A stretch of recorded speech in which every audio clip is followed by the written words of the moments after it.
Lahat ng magla-like and follow, magiging milyonaryo. Let's go! Yo, what's up mga parts? So, for today's video ay magkakabit tayo ng Boom X flat seat. So, Boom Run seat flat seat for Honda Click 125. So, ito yung ating stock upuan. So, grabe ang laki.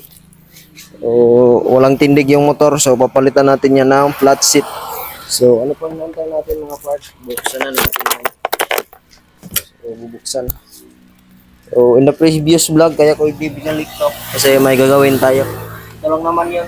Tapos, matatanggal na yung upuan. So, baklasin muna natin yan mga part. Tara, let's go. So, yun, ganun lang kadali. Baklas na. Ito lang naman yung tatanggalin. Clip.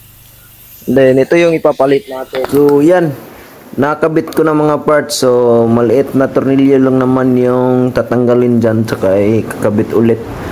So yan siya, boomerang seat. So napakaganda and then napakasulit ng kanyang etiketa. So yan pa yung shirt na previous ni Boom X.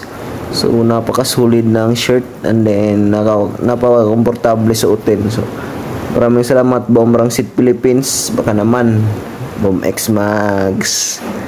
So abang-abang. So yan yung forma niya ngayon mga part.